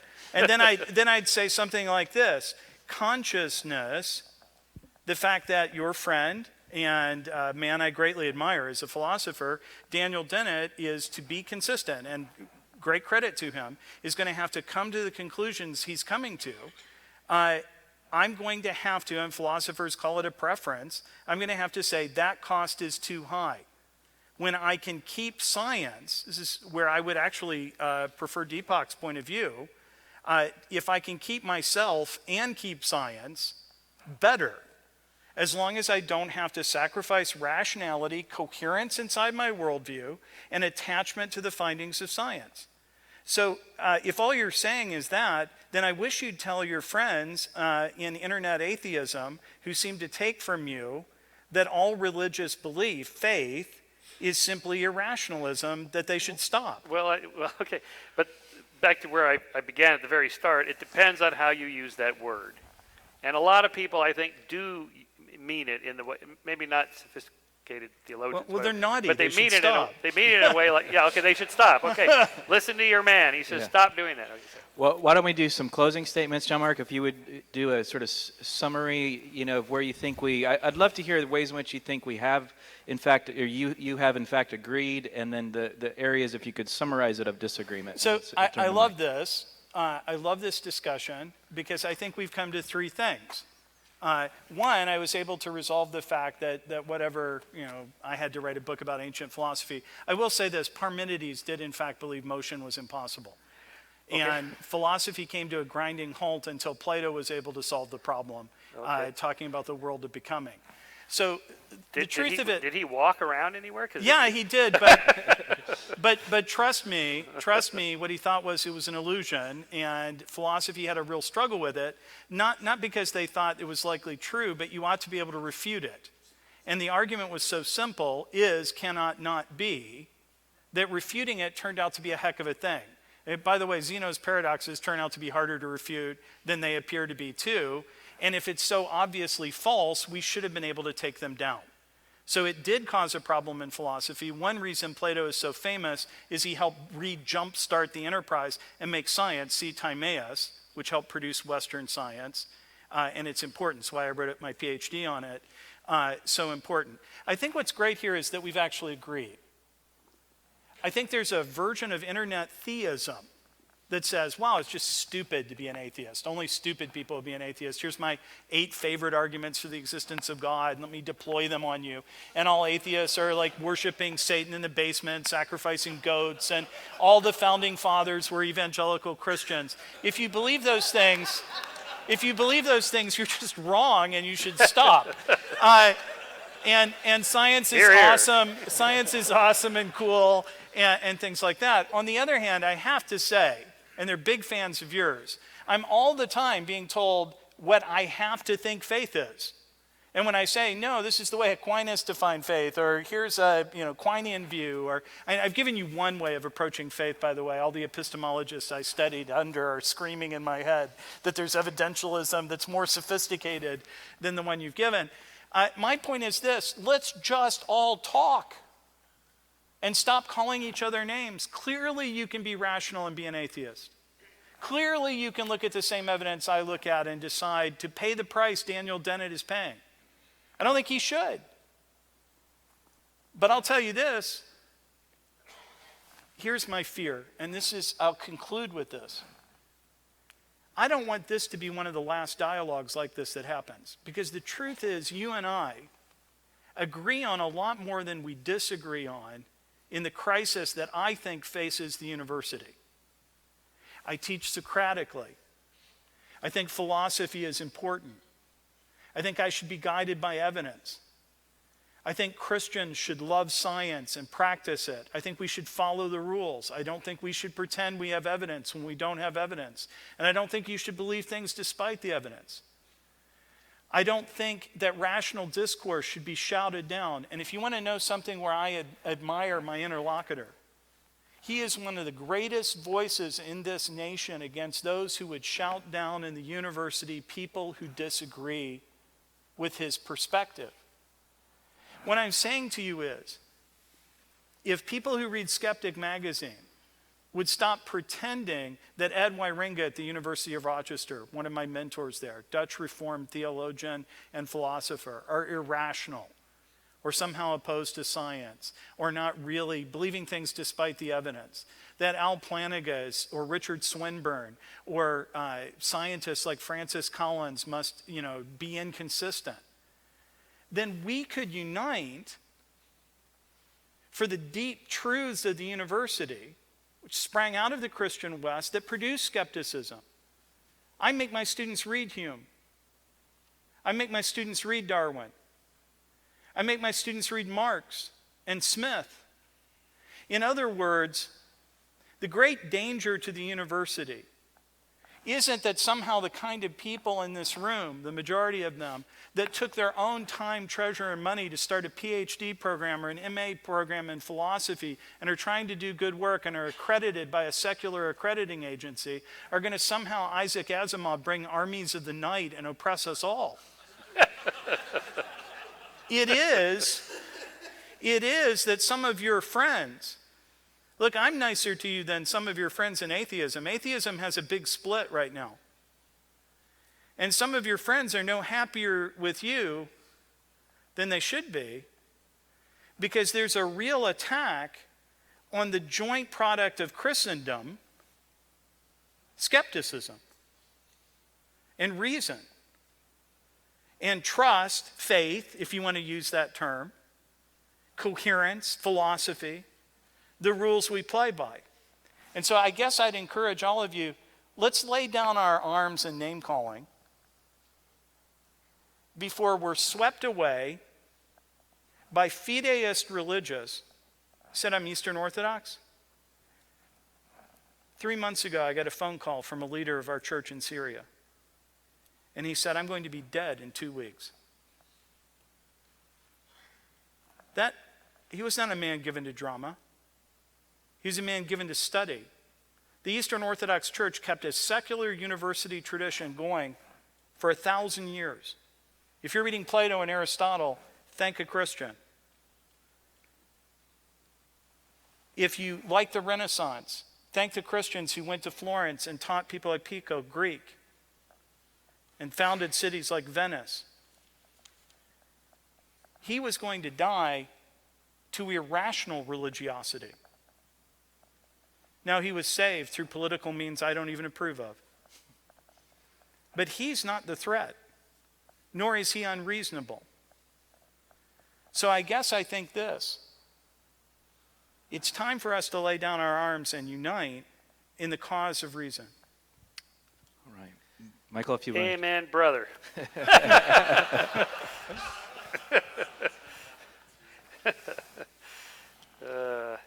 Well, John, if all religious people were like you, we wouldn't have any problems with religion.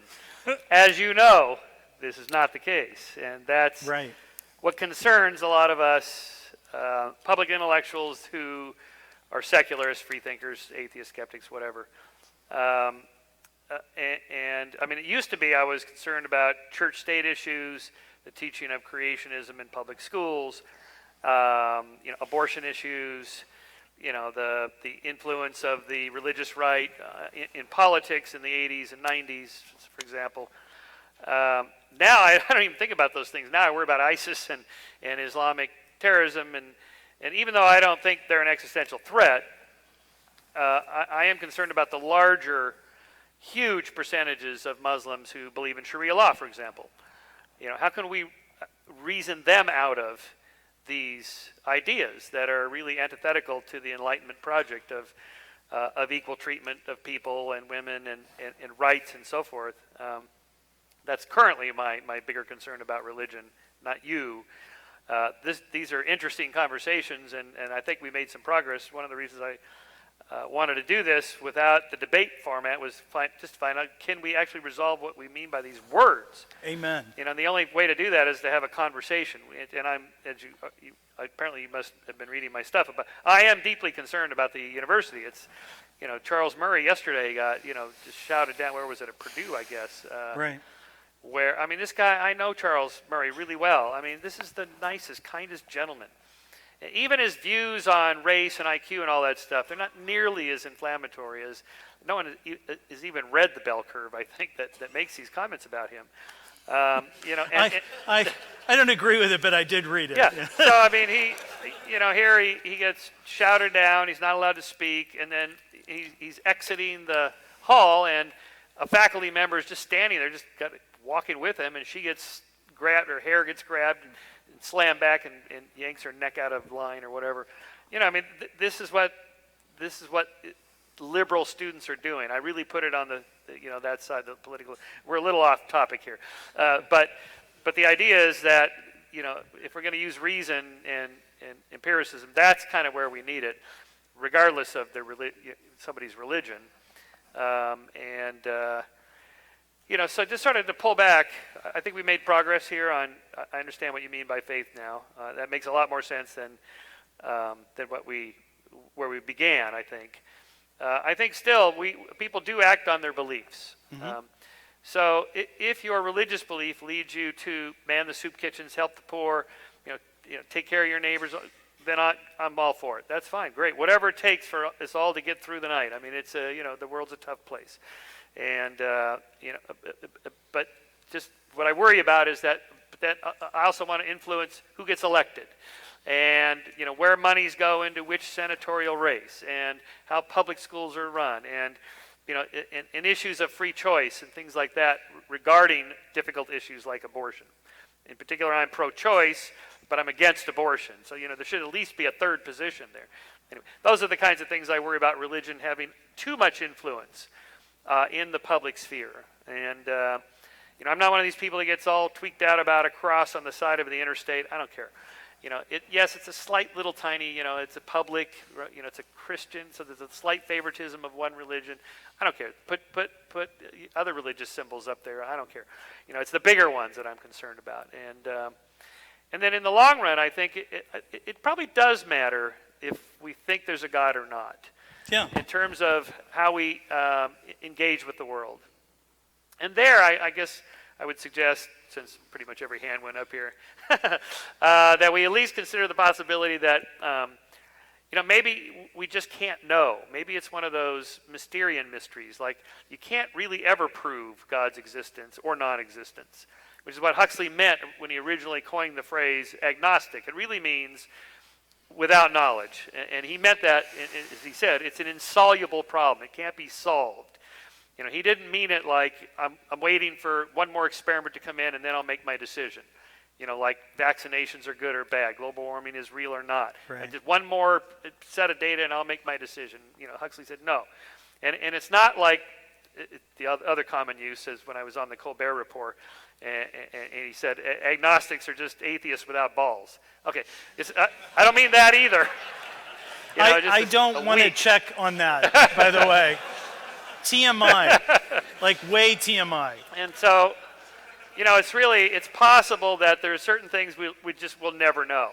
Now, okay, so, if it helps you get through the night and it makes you a better person to believe this and you don't bother me or anyone else, then I don't care.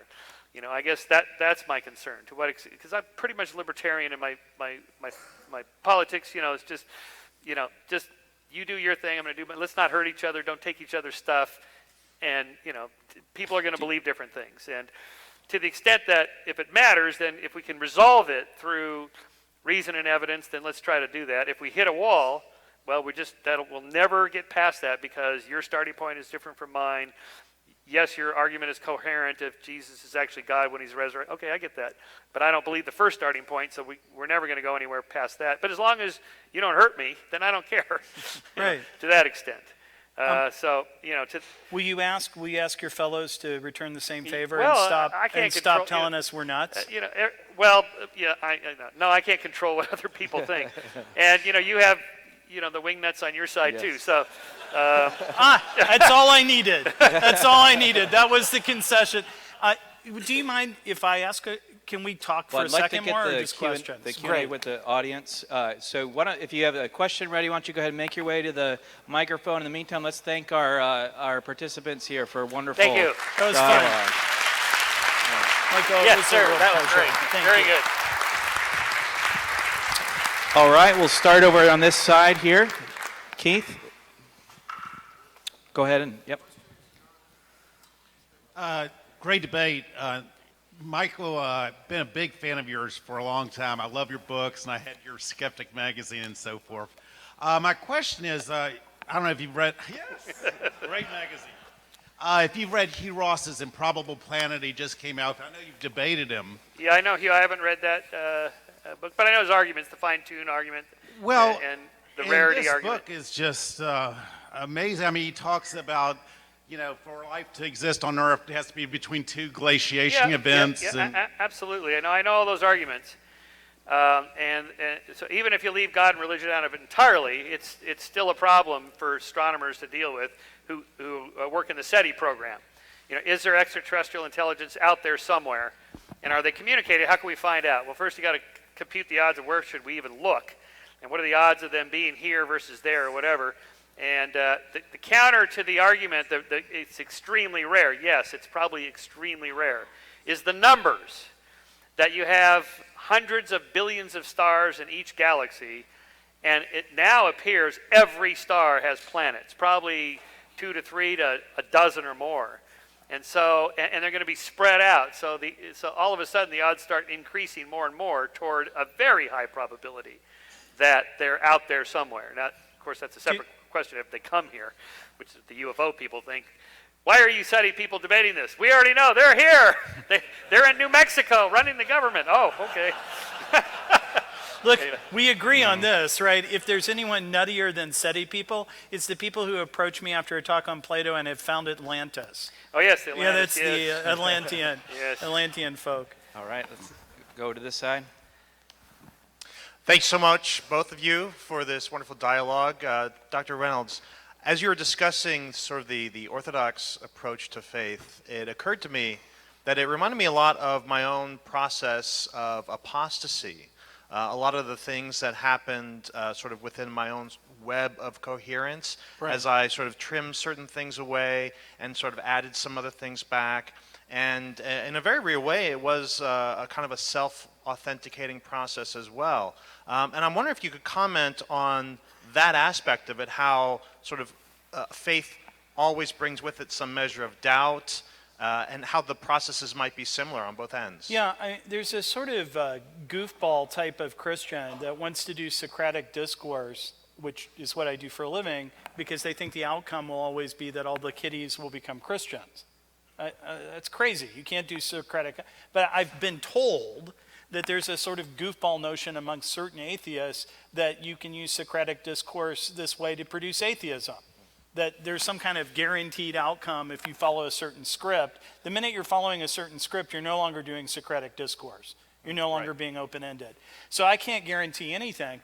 I can tell you this, your process isn't finished yet. And like A.N. Wilson, who trimmed everything away, left the faith, mostly because C.S. Lewis annoyed him so much, I think partly, and those arguments, but then came back to faith because I think Christopher Hitchens annoyed him so much. And the kind of over-exaggerated claims by Chris Hitchens. Your process isn't finished yet. I will say this. I don't believe in God because it helps me get through the night. On the whole, I might prefer a cosmos. At one point in grad school, I can desperately say every desire, was for there to be no God. But I wasn't persuaded because of consciousness, the existence of external beauty in the cosmos, the existence of moral law, and the existence of mind and ideas and math working in the external cosmos. So it isn't just to get me through the night. Now, I'm not trying to persuade you. I'm not going to. I get that. But what I'm saying is, I tried to trim away my beliefs. I took a buzzsaw to them because there were things about Christianity I didn't want to be true, and I couldn't make it go. How old are you? I'm 37. That's a long life. I'm 53. You know, I may become an atheist and you become an evangelical. We'll switch places. Who knows? Sounds like fun. There's hope. There's hope for you. Yeah. Well, you know what my daddy would say?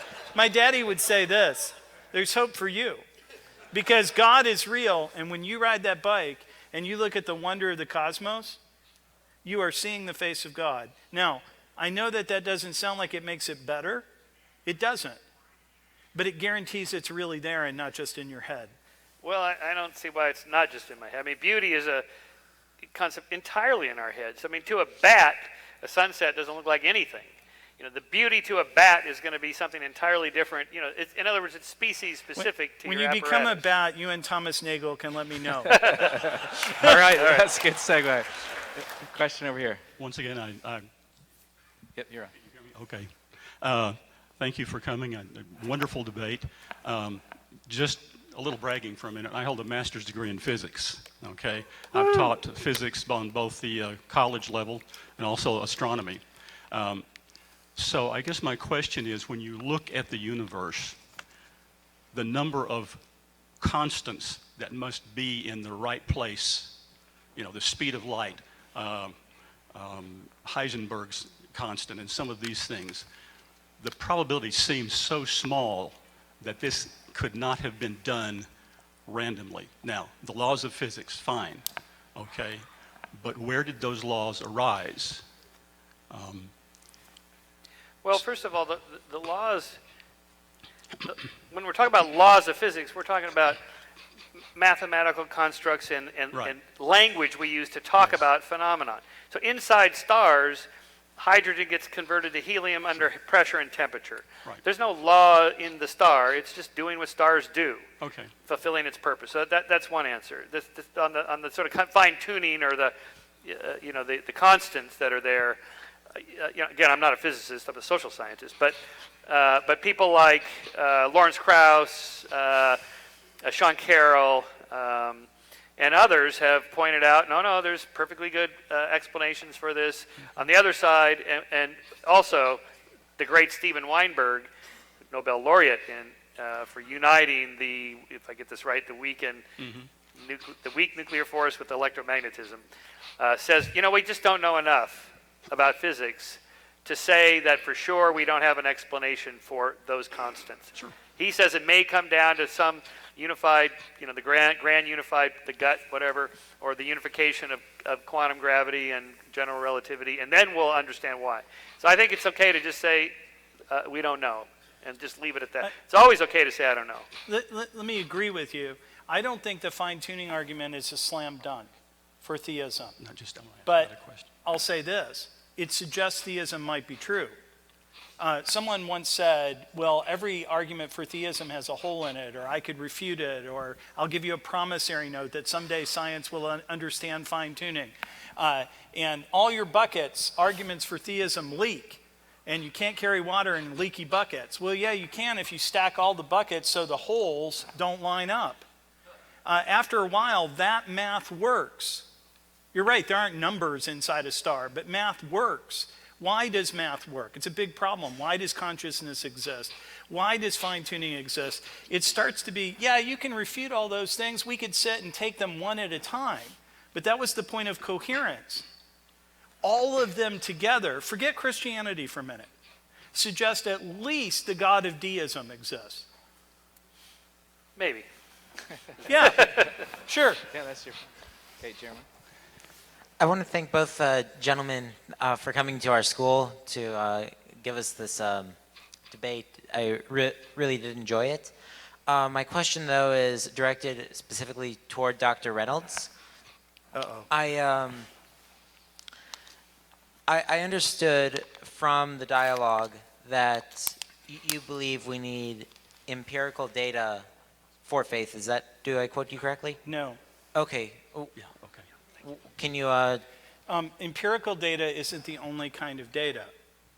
There are lots of kinds of data, including philosophical arguments, experience, some of which is internal, that requires external checks and verification. So there are lots of pieces of data. Look, I don't love my wife initially because of empirical data. And I'll give you an example if this helps. When I was solving logical proofs, I would have an intuition, having done them long enough, about what the answer was. And I was just sure that that was the answer. But notice I had to go back and do the proof to get the QED, to see that it was true. So I think faith is often like this. We see God, this is Plato, by the way, in Symposium. We see God and we sort of know, and then we go back through and we think about it and we say, oh, that's what we saw dimly. That kind of makes sense of what we saw before. That makes sense out of why math works. So no, I don't believe you need empirical data for everything you believe. I accepted Jesus into my heart, and my initial reason for becoming a Christian was my experience with God, in the same way my initial reason for marrying Hope was my experience of Hope, my wife. I'm sorry, my wife is named after a virtue, so it's always really confusing. If she had been named Charity, I would have been in serious trouble. But go ahead. So the author of Hebrews defines faith, chapter 11, verses 1 through 4. Now, faith is the assurance of things hoped for, the convictions of things not seen. For by it the people of old receive their commendation.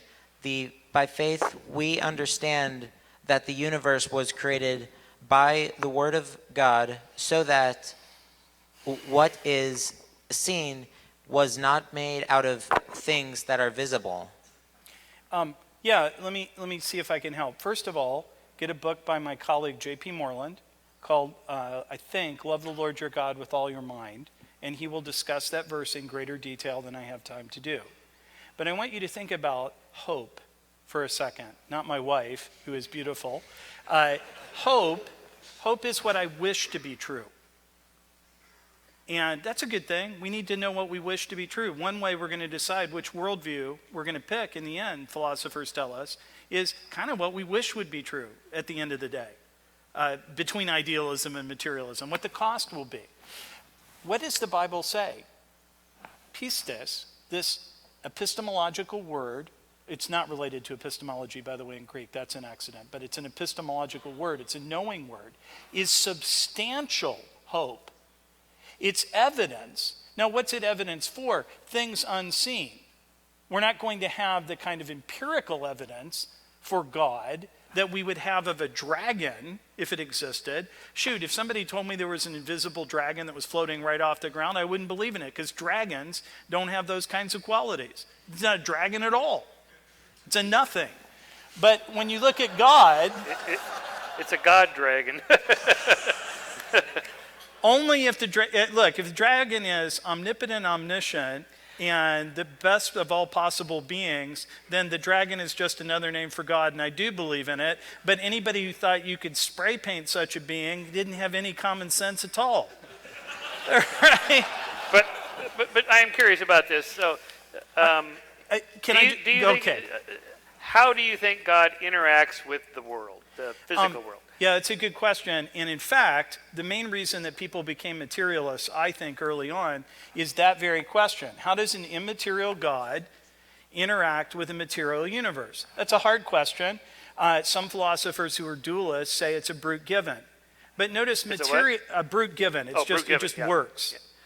Yeah. But notice materialists, unless they deny that numbers exist, for example, or try to make language like just reduce it to brain states, or ideas are reduced to brain states, are going to have very similar problems. How do ideas interact with the physical world? That's right. Yeah, that's right. And so the hard problem of consciousness, it seems to be, is similar to the hard problem of God. Of God interacting. So both you and I, no matter, and you don't believe in God, but I bet you believe in numbers, and I know you believe in an external moral law, to your great credit. Believe that immaterial things relate to material things. We just can't explain it. Now, if I wanted to explain it, I'd become an idealist, because then fundamentally, like your friend Deepak, mind would be everything. And if I have to give up one thing or another actually existing, I'd give up matter and energy, because science would still work, right? We'd still have science, it would function the same way because the process of regularity would mean it would function the same way in an intelligent mind. And I wouldn't have to give up human consciousness. But I think we both have the same problem, so it's really kind of not a question. I mean, we both have to go do philosophy work. Now, to get back to you, hope needs to be substantial to become faith. That is, notice what comes next, a list of what the writer thinks of historical people and historical events to induce this stronger thing called faith.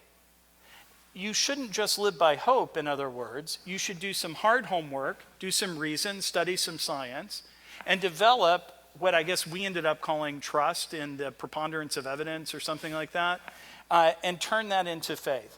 Now, if that doesn't make sense to you, or that was overly hasty, or you doubt my interpretation, take a look at Professor Moreland's book, Love the Lord Your God with All Your Mind, and remind yourself, who told you to love the Lord your God with all your mind? Jesus. So you wouldn't be in school if you didn't think that that was true. So faith is a knowledge word. It's not only a knowledge word. It has an aspect of knowledge. It also has an aspect of relationship and an aspect of doing. Faith without is dead. In the same way that if you believe a proposition about, if you believe, if you believe, yeah, sorry about that. Boy, I'll get to preaching. If you believe a proposition about women's rights and you don't act on it, then your belief is dead, right? Well, I understand what the term means. I was just Oh, yeah, sorry. Sure. Well, he asked a Bible I question. was referring to their instant response. Okay, question over here. All right. First, as a student of the apologetics program here at Southwestern, I'd like to thank you both for coming, especially you, Dr. Shermer. I know you did step into the lion's den a bit. Don't worry, we're very friendly, especially if you feed us. Just a question. I thought the spirit of tonight's dialogue was very good, and so I'd like to ask, kind of following up again on the spirit of it, what each of you think would be some good things Christians could do in improving their interaction with non-religious people, as well as what you think some non-religious people could do to improve their interactions with Christians. Well, I think we covered a lot of that in our two final closing statements. Clearly, it would be good for more mutual respect. The world is a better place if we have respect for people's freedom of thought and speech, clearly. And it's why we have those laws, and it's what's troubling both of us about the academy. That someone like Milo Yiannopoulos, who I have any idea what he really believes because he's such a showman, but the guy can't even speak. And I suspect that most of his arguments could probably be refuted if we actually just had a dialogue, or maybe not. Maybe he's got some interesting. I have no idea because we don't get, that's a problem. So on both sides, just listen and talk, especially the language problem. Defining what exactly do you mean by that word? How are you using that word? Give me some examples. What do you mean? For example, that's what I try to do. Because you end up talking past each other. I think if I were to give advice, I won't give advice to secularists who don't need my advice. There aren't very many of y'all, and there are lots of us. Yeah, so when we do bad things, for example, here's good news. There wouldn't be religious freedom in the United States if Christians, by and large, didn't agree to it. If we had taken a theocratic turn in 1776, I don't care about the philosophy of the founders, if regular people had taken a theocratic turn, or in the 19th century when people talked about putting Jesus into the Constitution, there were enough votes of real evangelical Christians to put Jesus in the Constitution. Let's put God as an amendment. They didn't do it. And they didn't do it because they were because they were nominal Christians. They didn't do it because they thought it was wrong, because Christian apologist John Locke had convinced them that it was wrong, and philosopher. So I think what we could do, y'all, is three things.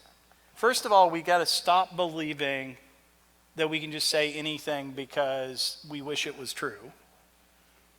Second, we've got to stop believing that we have to have ironclad evidence for everything we believe before we can believe it. It's not a contradiction, because some of our beliefs are dependent on others. You get ironclad evidence of an empirical sort that the Trinity is true. You believe it for other reasons, for which you might have empirical evidence about the existence of God and things like that. So we should stop looking for certainty everywhere before we believe a thing. Certainty is pretty hard to find. 2 + 2 = 4. All unmarried men are bachelors. You're a better bicycle rider than I am. No, that's not certain, actually, but pretty close to certain. And then the final advice I would give is have fun. You know, suppose you go to a debate and the theist says dumb things like you may think I did, or, you know, I was too mean or something like that. The whole world doesn't depend on one debate. We're in a long dialogue. It might. This is it. Oh, it's the end. Well, brother, if you're telling me you're going to slip away to glory soon, I have 4 spiritual laws that I can read to you. Operators are standing by. All right, over here. Thank you both for coming and for modeling some thick narrative civil discourse. And while you're at it, would you mind starting a new political party in our country? Please? Just saying. What should we call it? Don't be a jerk? Yeah. It's a good working title. My question actually is to both of you. I would love to get your thoughts on what does the Munchausen trilemma, also known as Agrippa's trilemma, tell us about the limits of what humans can know? I missed the first part. What is the what? The limits of what humans can know. In other words, at the end of the day, you run into either circular reasoning, impotent regress, or axiom/presupposition. I don't think we should ever try to run into infinite regress. I think actual infinites are things we should avoid. I've never understood, circular reasoning is only bad when it's vicious. Obviously, any axiom is in one sense circular. It's really weird. You meet people that, you know, they maybe took what they would have called in school baby logic, where they get lists of fallacies and they memorize them. And that's really great. Don't commit them. But you should realize that circular arguments are only bad when they're vicious. When you pretend you're not, you know, you sort of say the same thing and you repeat it. Any axiom is circular. 2 + 2 = 4 is in one sense circular, right? If you know 2 + 2, what do you know? 4. If you know 4, it implies. So I think a worldview could end up being circular without being vicious. It could take care of everything. It could cohere. And then I agree with W.V. Quine. At the end of the day, as humans, we may end up with 2 logically incompatible theories that explain the entire world coherently, but you can't pick between them because there is a limit to human knowledge. All right, over here. Hello, gentlemen. Thank you. My name is Anthony, and I think I probably represent the minority atheist contingent of the audience here. And my question is for John. And I want to just start off, thank you so much for the dialogue. I think dialogue is very important. I've actually had a lot of dialogues with believers. Great. And I take great care, and there are a lot of atheists that also take great care to make sure that we understand what your definitions of words are. Right. Particularly faith, because whether I'm talking to a Hindu or a Christian or a Muslim, the definition can vary, but it's oftentimes the same. So I think my question for you, John, is I think your definition of faith was trust. So what I'd like to ask you is, when you use faith, when you are trusting in something, particularly God, what is the method that you're using to test it? How can you actually determine that your trust was misplaced? What I said was, it is a trust in what we believe to be true. That is literally how I started. I think you ended up restating that in another way, in another context, and we just agreed on it. Now, will you follow up with the question? I wanted to make sure I got the definition right and didn't change it. I'm sorry. I did write down what you actually, said. my point is, I'll go with whatever definition that you're fine with. Right. What I'm interested in is, how would you determine that the faith that you were using in whatever belief that you're using it for was misplaced? Oh, that's a good question. I have actually changed my mind about I didn't grow up Eastern Orthodox. I was non-denominational. Then I became Anglican. I more or less grew up Anglican, really functionally. Then became Anglican, and then because I thought my bishop should believe in God, became Eastern Orthodox. It's a Richard Swinburne joke, sorry. And so here's what I expect. I expect scientific evidence for material claims. I expect logical coherence for logical arguments. I expect philosophic coherence for philosophic arguments. I expect mathematical precision for mathematical arguments. In other words, religion plays by the same rules as every other discipline. In some ways, we shouldn't treat religion as a separate discipline. It's just for convenience, right? Now, lest you think I'm making this up, it's a standard of Christian colleges, if you went around here and talked, that all truth is God's truth. Because all our distinctions, biology, epistemology, they all start blending into each other. When I was doing mathematical logic, should I have been in the math department or the philosophy department? When we started talking about philosophy of religion, should I have gone down to religion and classics, in the library? Or were we doing philosophy? There are boundaries, demarcation, who cares? So I guess what I'm saying is, I believe a thing based on the evidence appropriate for that thing.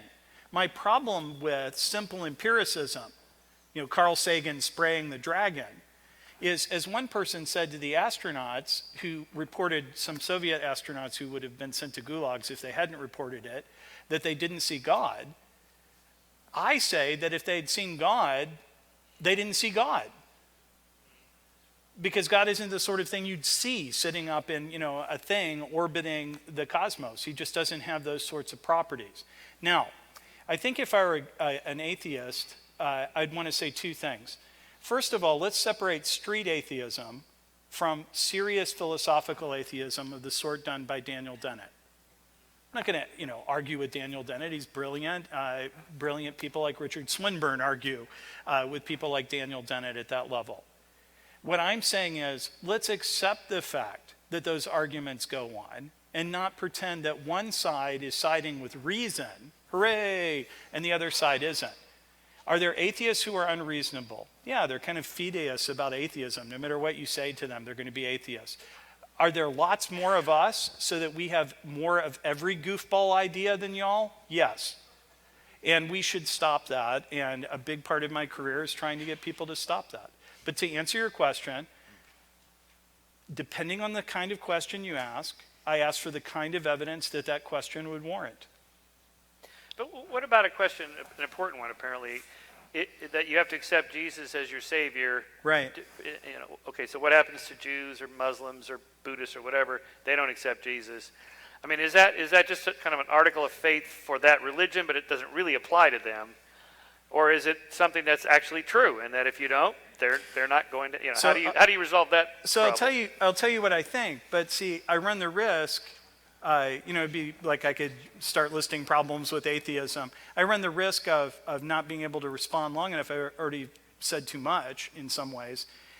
Sure, I think that Jesus is the only way to a state of bliss, to paradise. How does that work? We could have a long discussion about how that works. I also believe God is just. And I don't believe anyone will be damned who doesn't want to be. We were talking about stalkers earlier. Good. Right.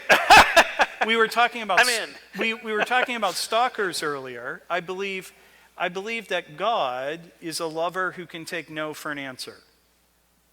And if you want to persist in saying no, in principle, he'll take no for an answer. But with Dante and C.S. Lewis and lots of the fathers, I believe that no one is damned who doesn't choose damnation. Now, people ask me questions about what do people that have never heard about Christianity. First of all, I don't know that any such people exist. Well, people that lived before Christ. It's a good question. What happens at the moment of death? I don't know the answer to that. I don't. And so in one way, it's an argument for ignorance.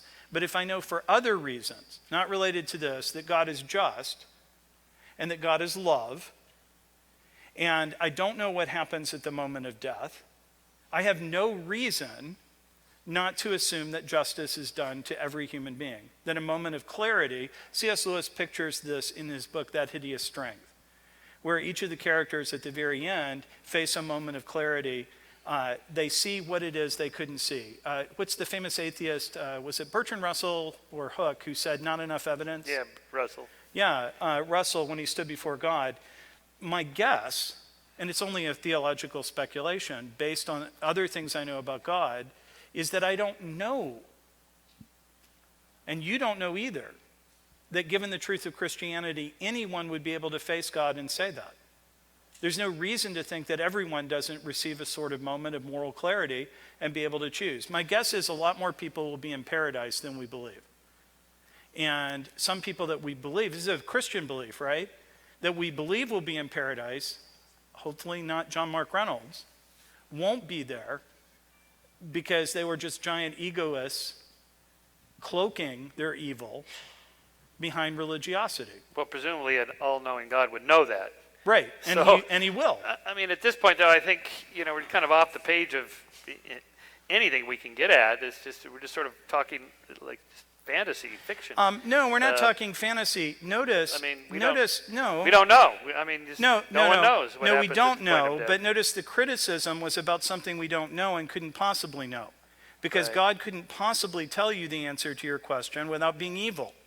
Here's good news for you, Professor. God isn't going to save his own reputation by narking on you, to me.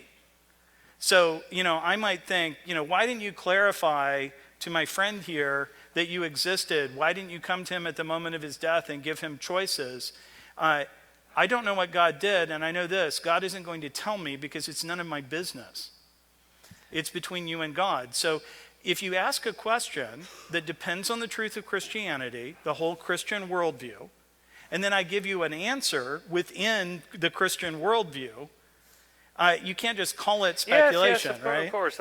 Again, the coherence within the worldview. But to an outsider, you get to heaven by faith alone. You get to heaven by works alone. You get to heaven by works and faith and Jesus. Which is the right one? So don't start with that. Don't start with that. Okay. I mean, we don't start with where's the capital of Atlantis until we determine that Atlantis exists.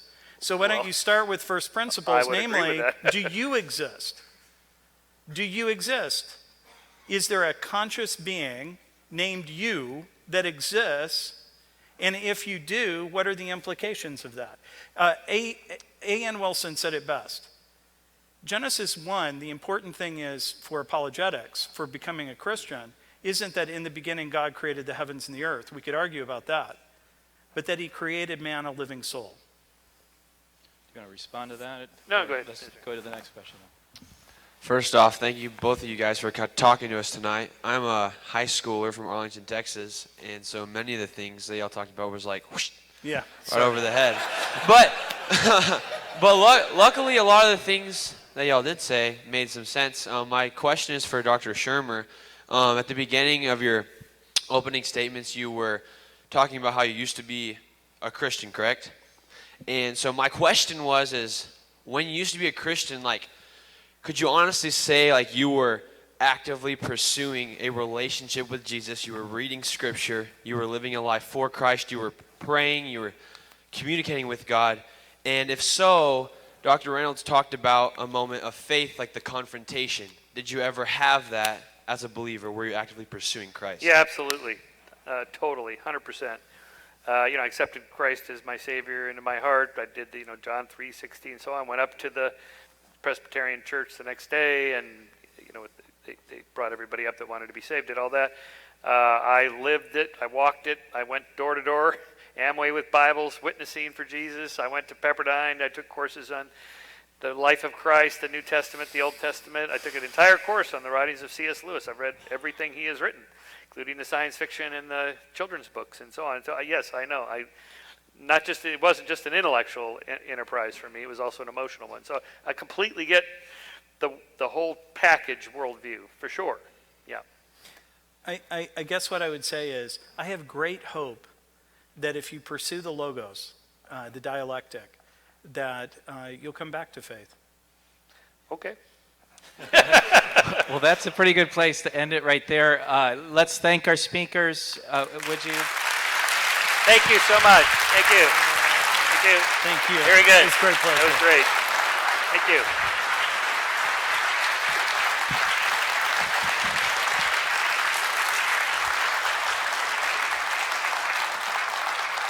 Very interesting dialogue. I think I blushed a couple times. I don't know if you did, but these guys will hang out as long as they would like to. And but thank you so much for coming and coming to our event tonight. Thank you.